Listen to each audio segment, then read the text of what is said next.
Om Agyantimirandhasya Jnananjana-shalakaya Chakshurunmilitam Yena Tasmai Shri Gurave Namaha. Jai Shri Krishna Chaitanya Prabhu Nityananda Shri Advaita Gadadhar Shivasadi Gaur Bhakta Vrinda. Hare Krishna Krishna Krishna Hare Hare, Hare Rama Rama Rama Hare Hare. Hare Krishna. Bhagavad Gita chapter 1 verse number 36. Papam ev ashrayet asman hatva etan atatainaha tasman arha vayam hantum Dhatra Rashtran Sabandhavan Swajanam hi katham hatva Sukhinah Syama Madhava.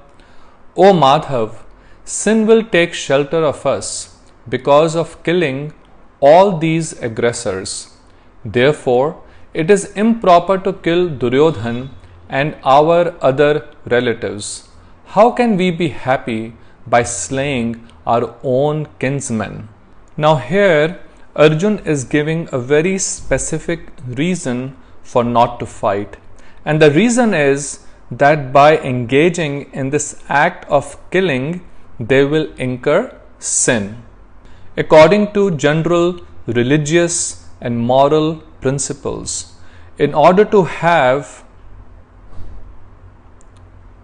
a sane, peaceful society, everyone should be aware of what is sinful and what is virtuous, what acts constitute sin and what acts constitute virtue. All our scriptures strictly inform us to abstain from sinful activities. Sinful activities is bad karma, and bad karma or vikarma leads to hellish life both in this world as well as in our life after death. Whereas engaging in pious, virtuous activities brings happiness in this life, and also one attains heavenly planets after giving up this body. So this is the general understanding, and it is helpful for building a healthy, happy and prosperous society. Today we see that people engage in so many sinful activities, and that is the cause of all the problems that we see. Specifically, according to our scriptures, as we discussed before, killing other living entities is the most sinful act. Therefore, not only we should abstain from killing others, we should abstain from killing every living entity, including animals. So meat eating is one of the most sinful act that is very detrimental to spiritual progress. So one of the first things as devotees we should give up is meat eating. Meat means me plus eat. Our Gurudev used to explain that the animals that we are killing in this life as a sinful reaction of this karma, we will be killed by them in our next life. Similarly, one should abstain from any kind of intoxication, whether it's alcohol, drugs, because these are not only sinful acts within themselves, they also lead to more sinful activities. One should abstain from gambling, and also abstain from having any relationship outside the marriage. These 4 things are the pillars of sinful life. So to make any advancement in spiritual life, one must abstain from these 4 sinful things. So even if one commits something sinful unknowingly, according to our scriptures, that can result in adverse reactions. Here Arjun is saying that we know that killing is sinful. Then knowingly, why should we engage in this act? Now he uses the word killing all these aggressors. Aggressors are referred as atatai in this verse in Sanskrit. So it's very interesting that why he calls them atatais or aggressors. Shri Vishwanath Chakravarti Thakur in his commentary explains that according to the scriptures, there are 6 types of aggressors. The first one are those who set fire to the house. Then those who give poison. The third category are those who attack with deadly weapons. Fourth are those who steal one's wealth. Fifth are those who usurp one's land.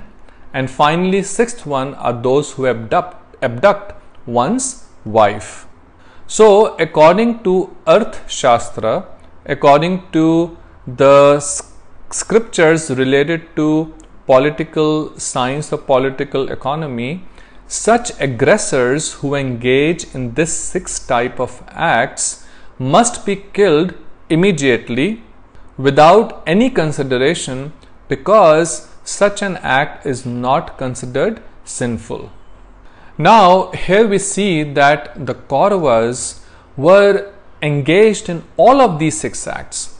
They tried to kill the Pandavas by burning down the Laksha Graha, the house that was built with lac in the forest of Varna Vrat. Then Duryodhan had also tried to poison Bhima when they were in the Gurukul of Dronacharya. Then they were now ready to attack Pandavas with deadly weapons. Then it says the 4th type of aggressors are those who steal one's wealth.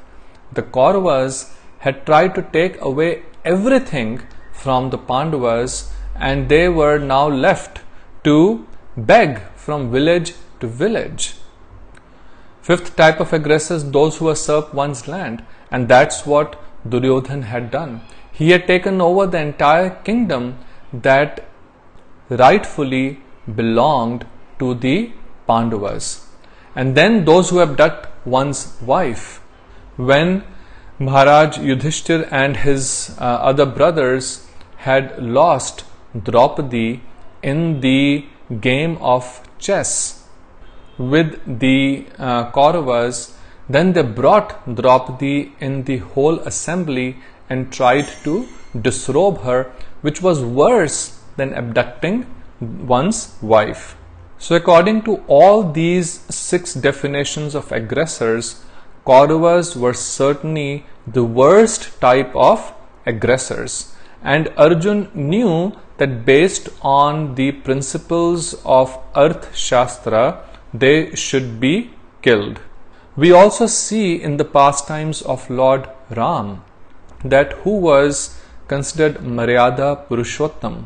He was always very compassionate and sacrificed everything for the well-being of his subjects. But when Ravan kidnapped Lord Ramchandra's consort Sri Sita Devi, then Sri Ram attacked Lanka and vanquished Ravan. So Arjun knew that as well, that we have all these examples in the scriptures. But he is thinking that again in case of Lord Ram, it was Ravan who was a demon and enemy. But in my case, I have all my relatives standing in front of me. And even though my cousins, the Kauravas can be considered aggressors. They are aggressors according to their sinful activities. I want to justify not killing them. So he is taking shelter of the religious scriptures. So there is Arth Shastras, which are scriptures on the science of political economy, and then there are Dharam Shastras, which are the scriptures on proper codes of conduct. Srila Gurudev explains in his commentary that Yagyavalkya Rishi states that no Dharam Shastra to be superior to Arth Shastras means those scriptures that explain the codes of conduct are superior to those scriptures that explain the science of political economy. So Arjun is arguing that according to these scriptures, the Dharam Shastras, which are scriptures on morality, and they are at a higher level, we will certainly incur sin by killing our acharyas like Dronacharya, our Pitamaha, and others who are in the opposite army. And this is certainly a good argument from Arjun's perspective, that when we have conflicting directions according to different scriptures, we must see which scriptures are superior and are giving us instructions that are for our ultimate benefit. As Arjun has argued before, that even if we get this kingdom, that kingdom is temporary.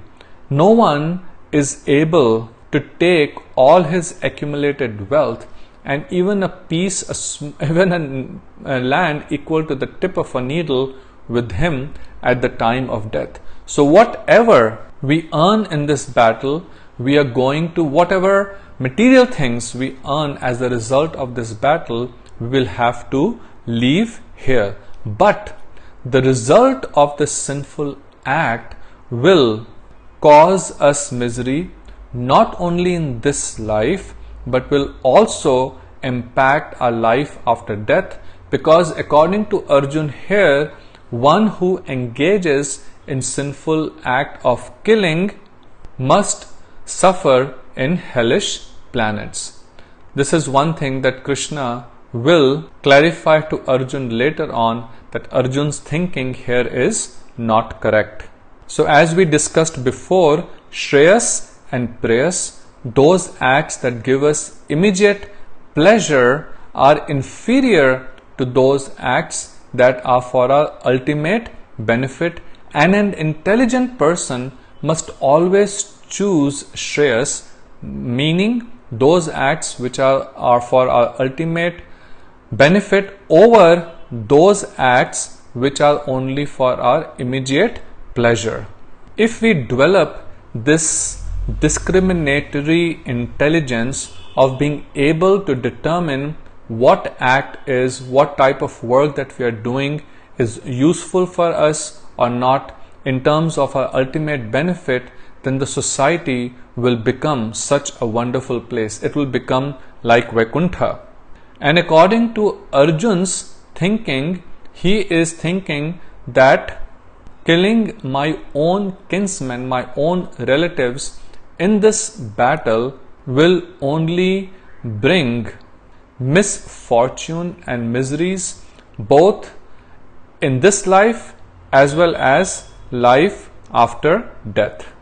Now we all, it seems that what Arjun is saying is perfectly right, but this is where when Krishna starts explaining, we will explain to Arjun what is the real definition of sin and virtue, what is the real definition of religion and irreligion.